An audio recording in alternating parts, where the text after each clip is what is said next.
समस्त अतिथि शिक्षक साथियों को सादर जय हिंद, सादर नमस्कार, सादर जय गुरुदेव। विश्वास है आप सभी सकुशल होंगे, प्रसन्नचित होंगे, निरोगी होंगे और अपने अपने दैनंदिन के कार्य में लगे होंगे, ऐसा पूर्ण विश्वास है। साथियों, मैं पीडी खैरवार, आपका साथी, आपका दोस्त, आपका भाई, आज फिर इस वीडियो के माध्यम से कुछ समय आपका लूँगा और उस समय में मेरे हिसाब से कुछ आवश्यक बातें अपनी तरफ से आप सबसे करना चाहूँगा, जिस पर आप के लिए सिर्फ ये सुझाव मात्र है, यह कोई निर्देश नहीं है, यह कोई आदेश नहीं है। मैं होता भी कौन हूँ। साथियों, वर्तमान में हमारे साथ जो परिस्थितियाँ चल रही हैं वो सच में परिणाम मूलक ही कही जा सकती हैं और हैं भी। हमने जितने समय का जो त्याग किया है, एक प्रकार से बलिदान ही कहिएगा, उसका नतीजा अब तक हमको मिलते दिखाई दे नहीं रहा है। आसार कहीं से कहीं तक समझ में नहीं आ रहा है। हमने 15-17 साल तक जो सरकार की सेवाएं की हैं, करते आ रहे हैं। कुछ साथी सेवाओं से वंचित हो चुके हैं, उनको अलग कर दिया गया है शासन के समय समय पर जारी आदेश निर्देश के मुताबिक। सब मिला करके कुल मिला के हमने सरकार को दिया ही है, सरकार से हमने लिया कुछ नहीं। साथियों,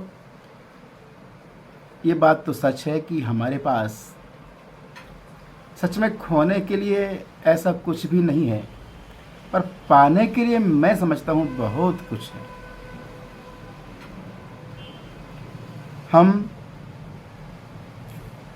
हमारी सामाजिक जीवन, पारिवारिक जीवन में हमने बहुत कुछ नुकसान उठाया है, चाहे वह आर्थिक रूप से हो, चाहे वह सामाजिक रूप से हो, चाहे वह नैतिक रूप से हो, चाहे भौतिक रूप से हो। मुझे तो एहसास होता है कि हम हर दृष्टिकोण से घाटे के अलावा फायदे में रहे ही नहीं हैं। अतिथि शिक्षक रहते हुए, अतिथि शिक्षक रह करके हमने अन्य कोई दूसरा फायदे का काम तो वैसे भी कर नहीं पाया है। अतिथि शिक्षक रहते हुए इतना जरूर हमको मिला है कि समाज का एक वर्ग जहां हमें उपेक्षित दृष्टि से देखता आ रहा, वहीं एक वर्ग ऐसा भी है जो हमारा सम्मान किया है, करता आ रहा है और करता रहेगा भी। और इस बात को लेकर मैं यह भी जानता हूँ कि हमारे अतिथि शिक्षक भाई बहनों में बहुत भाई बहनों के अंदर ऐसे गट्स रहे हैं जिनके चलते उन्होंने समाज से सम्मान ही पाया है और बेहतर सम्मान पाया है। साथियों, नुकसान हमने बहुत उठाया तो है। मैं समझता हूँ हमारी ये वर्तमान पीढ़ी जो जा रही है, गुजर रही है, यह तो नुकसान में है ही। हमारी इसके पहले की पीढ़ी, हमारे माता पिता की पीढ़ी जो है, उसको भी हमारे अतिथि शिक्षक का काम करने के कारण नुकसान मिला है। मैं इसको इस तरह समझता हूँ कि हम निश्चित रूप से उनकी भी सेवाओं में कहीं ना कहीं कमी जरूर पड़ी होगी, हमारे अतिथि शिक्षक का काम करते करते। इस तरह आने वाली पीढ़ी जो हमारे बच्चों की पीढ़ी है, उनको भी बहुत नुकसान हुआ है, क्योंकि हमने अपने परिवार के लिए, हमारे बच्चों के लिए बहुत अच्छा नहीं कर सका है। अतिथि शिक्षक का काम करके, अतिथि शिक्षक का काम करने के बाद जो हमको पारिश्रमिक मिला है वो इतना कम मिला है कि जिससे हमारा नुकसान ही नुकसान हुआ है। हमने ऐसी कोई बड़ी जिम्मेदारियों का पूर्णतः पालन पारिवारिक रूप से नहीं कर पाए हैं इस राशि से। इसलिए मैं 3 पीढ़ियों को बर्बाद करना समझता हूँ। बावजूद इसके मध्य प्रदेश की सरकार अब तक तनिक सा भी इस ओर चिंतन नहीं कर पाई है। इस बीच कुछ समय के लिए कांग्रेस की सरकार भी आई, पर भारतीय जनता पार्टी की सरकार लंबे समय से, कहने का मतलब भारतीय जनता पार्टी की सरकार आने के बाद ही अतिथि शिक्षक प्रणाली लागू हुई। भारतीय जनता पार्टी की सरकार अतिथि शिक्षक प्रणाली के लिए जन्मदाता है और अब तक चाहे जैसा भी हो, भारतीय जनता पार्टी सरकार ने हमारा पालन पोषण भी किया है। आखिर हमारा पालन पोषण एज ए गार्जियन ना करके, मैं नहीं समझता कि गार्जियन के रूप में सरकार ने हमारा पालन पोषण किया हो। अब तक हमारा शोषण ही हुआ है और जानबूझकर शोषण किया गया है। भूल से नहीं, अनजाने में नहीं। हमारे द्वारा समय समय पर सरकार को बताते जाने के बाद भी सरकार के नुमाइंदों को समझ में बात अब तक नहीं आई कि अतिथि शिक्षक परिवार बहुत ज़्यादा कुपोषित हो चुका है जब से सरकार की स्कूलों में पढ़ाने का काम करना चालू किया है।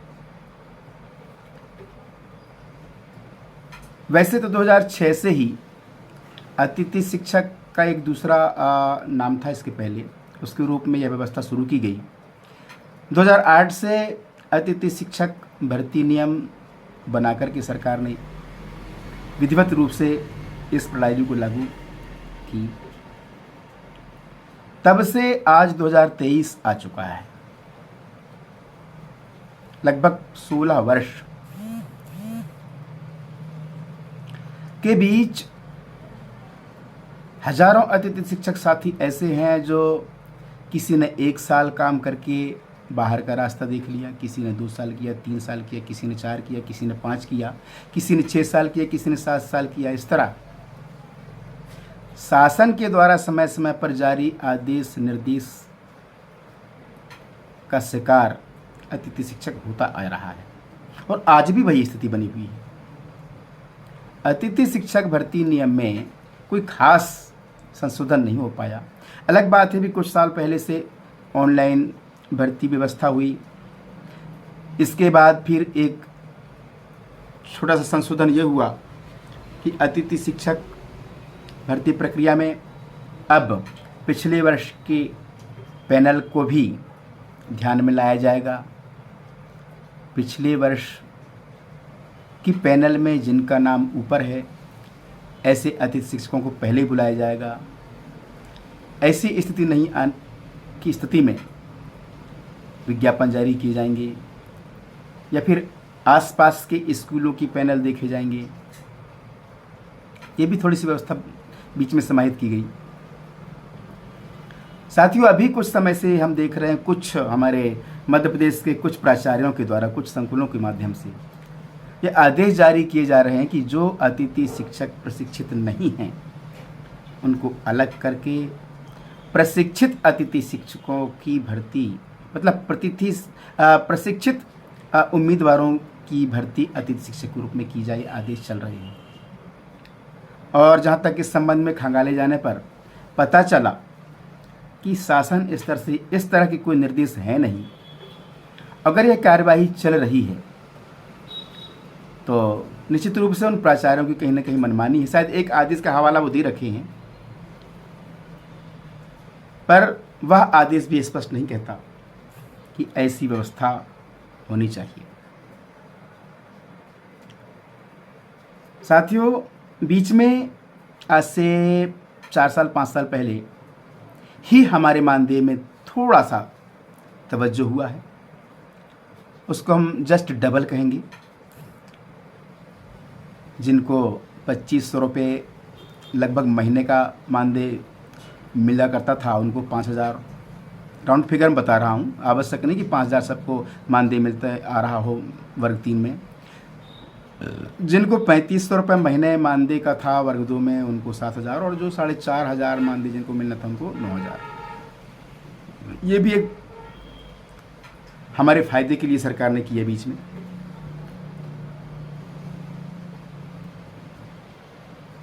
बस इसके अलावा कुछ भी नहीं। सरकार ने बीच में एक राजपत्र जारी करके 2-3 किस्म के फायदे भी दिए।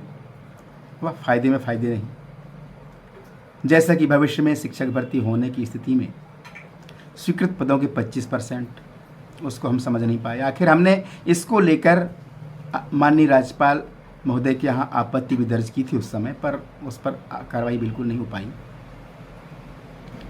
उम्र की छूट और शिक्षक भर्ती में कम से कम 200 कार्य दिवस या 3 सत्र का अनुभव, इस तरह